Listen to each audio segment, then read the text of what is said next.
Hey everybody, today we're going to walk through my first carry gun and why I chose it. That gun is the Sig Sauer P320 X Compact. Now this review could be strange, the unboxing even stranger because the gun I'm going to unbox or show you is not the same gun I bought, which is why I bought it. More on that later, but this is a quick view of the gun. Always random safety check. This is already, the magazine's already out. You're empty all the way through. Visually cleared the gun before, but we're safe. So the gun is safe. So why I chose the P320 X Compact over the obvious choice of the P365 or 365 XL or any of the variants there. I really like the 365 XL. That's the gun I really wanted. But before I pulled the trigger on it, I don't think they had the modular thing going on like they do now. So the 320 really appealed to me because I could take the fire control unit, which is the only part of the gun that has a serial number right in here, and put that in different chassis. I could make this X Compact into a full-size 357 Sig or a carry size 40 Smith & Wesson, all with just one FCU by just getting a new grip module, a new slide, a new barrel, and most of those are a lot of those are interchangeable, and not have to go through the whole FFL thing every single time. So that was pretty cool. I'll tell you what, it was a process to learn to love this gun.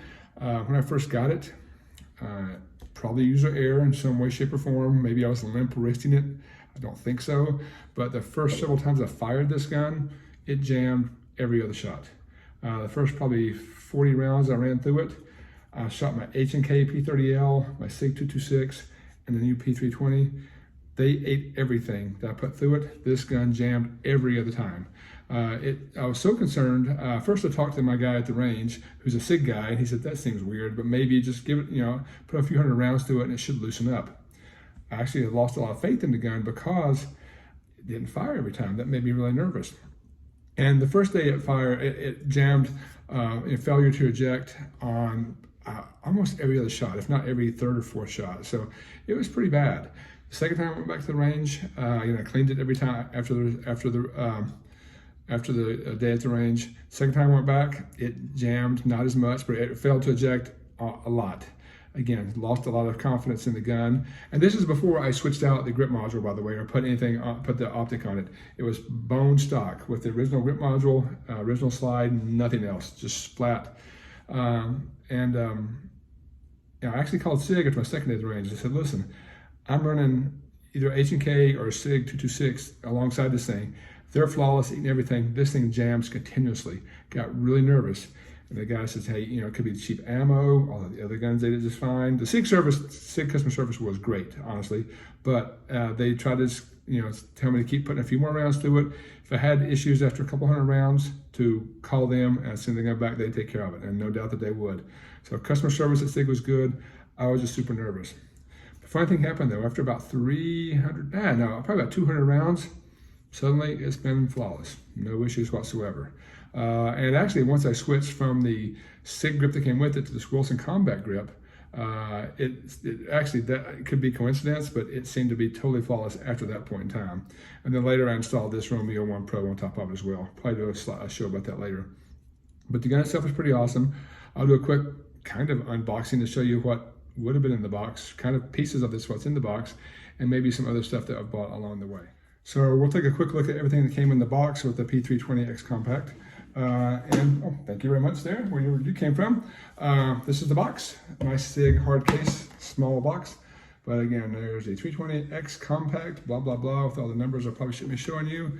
Not a big box, but no big surprise, it's gonna be full of foam. It used to have a gun in there. And now it just has the first original grip module, which is this guy here. Thank you very much. There's the Wilson Combat grip module versus the original Sig. We'll do a tabletop and take a closer look at those in a second. Also in the box, on the bottom side of the foam is, you've got, these are the base plates for the optic. I'll talk about that in a second. You've got your owner's manual, which I did not read for the first time, and it caused me all kinds of issues. More on that later. Sticker for Palmetto State, which is where I bought it on a screaming deal. Some ammo information, some more Sig stuff, more lube, and the obligatory lock, which I have not quite opened or tried out yet. So that's kind of the unboxing of the gun. That's not really the same gun that you're going to see today because I've changed everything on it. So also, just to make things interesting, again, the gun is interchangeable. The fire control unit is interchangeable. And right now, this is the X compact version. Let me see that other box there for a second. There's also conversion kits you can buy. Thank you very much. In this case, this is a 320 classic full-size 357. This is my first foray into a new ammo. So this guy, if I open it up, hopefully it doesn't fall out because I've not tried this, comes with full-size frame. And we'll look at that closer on tabletop as well as some SIG information, as well as the barrel and coil spring and the coil, as well as one magazine for 357 SIG. So already you can see I'm spending a small fortune on parts to Frankenstein these guns together, because I thought, hey, how cool would it look if I had a big gun with a FDE or Coyote grip on it, so this other color over here. So in addition to this new thing, we have this grip module, which took a different magazine because of the grip angle on here. So yes, I spent a lot of money with SIG. I'm a SIG fanboy. They should be sending me Christmas cards this year, I hope. You love SIG, right? No. What's your favorite gun? I don't know. Don't know. All right, it's not SIG. Okay, quick tabletop look at the Sig P320 X Compact. Again, this is the gun I'm talking about now, and I have installed a Romeo 1 Pro red dot, as well as a Wilson Combat grip. This is the grip module that came on it. I'll start with that. You can see you've got the SIG logo and some really nice texturing here. I think this is reversible mag release. I didn't try and reverse it, but I think it is reversible. You've got the Picatinny rail under here, and it does have a good grip. But once I felt the Wilson Combat grip, I'll do that first on this one, I liked it a little bit better. It has some nice finger grooves under here and on the top side here, and the slick on the front of the trigger guard versus the texturing up here. But this Wilson Combat just felt really, really good in my hands. So that was one of the first things I changed, was the Wilson Combat grip module. Okay. Now, looking at the gun itself, the slide that came on it, you've got Sig P320 up here. It doesn't say X Compact, but that's what it is. It comes with some killer night sights, which I've taken half of them off because of the red dot. But there was a wicked cool view when you had the rear sights and the front sights, but the red dot makes all that irrelevant because the red dot's awesome. I'll do another review on that later. Again, front and rear cocking serrations, good for press checks if you need to up front. Let's see what else. Also, one of the things I liked about this gun, guys, was the fact that it came with ambidextrous slide release, so left side and right side. That was a big deal for me to make sure things left-handed, because most guns aren't. However, I'll tell you that now that I've got it, I do find myself riding the slide release too much when I grip it. So my hand does get up here and touch this a lot. So if there's one drawback to the gun, that's probably it, that I ride the slide too much on this side.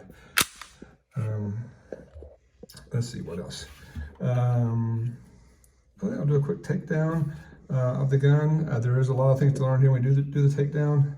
So I should take the gun down. As always, push the slide back, lock it, takedown lever here. I will tell you, this was a very frustrating process. I take the guns apart and clean them all the time. This was a very difficult gun to take apart when I first did it. I mentioned earlier I didn't read the manual, a couple of key points I missed, but also this thing is just stubborn as heck to get down, especially the slide release. On all my other guns, this guy pulls right down. This one was a struggle. It is now not too big of a deal. Pops right down like that. Release the magazine up here. You don't have to pull the trigger, it just pulls right off. Just like that. So here's the grip module, here's the slide. Now this is also very important. I didn't catch this the first time. Before I take it apart, let me show you something. I'll do a separate video on this for people who are running the same issue. Every other guide rod and recoil spring I have has had the end that butts up here. Doesn't matter, it's round, or it doesn't matter what shape it is. This guy, it does matter. When you put it back in here, you want to make sure you have it with the with this dot facing down, okay? When I take it apart, I'll show you that you don't want to put it in this way. It doesn't fit. You want to put it in with one of these dots facing down right here. So you've got the guide rod, I guess it's captured, they say. You've got the barrel, which I didn't do the measurements on. And then the slide itself. In here, you've got the grip module, which I talked about. To get this guy out, all you got to do is pull on the takedown lever, just kind of work it out a little bit. and push through on the back side, pulls right out, no big deal. And then to take it out, you push behind the trigger here, push up and out, and you'll see it pop up here like this guy. So push out behind here, pops right up, and there you go, easy peasy. Now just for fun, I've got the full size 357 grip module here. I'm not gonna put the whole gun back together, but it would fit right in here. Take this magazine out, put it in there, you just install the guy back here, and all the way back. You have to push the trigger through the hole there. Sometimes it can be a lockup. And push him down, and there you go. He's installed. You put the gun back together, and you have a full-size 357 Sig, which is really slick, and one of the reasons I bought it. But now let me put the gun back together to show you something else I learned. If I can get him out. So it pops right out. And again, when you buy the gun, this is the gun. This is what you're buying. Everything else is not serialized. You can put together any kind of parts that you want.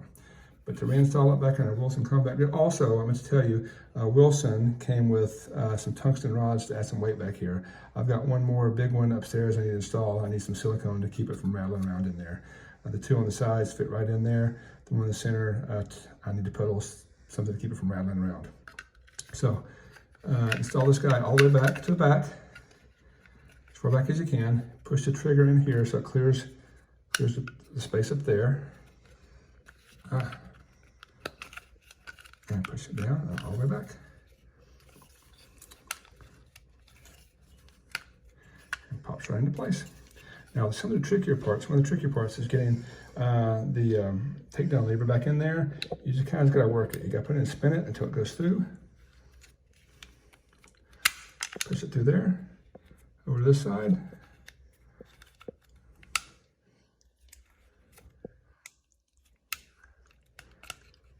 Until it goes down. And now you're ready to reassemble the gun back in there. Sometimes I'll smack it on there a bit more.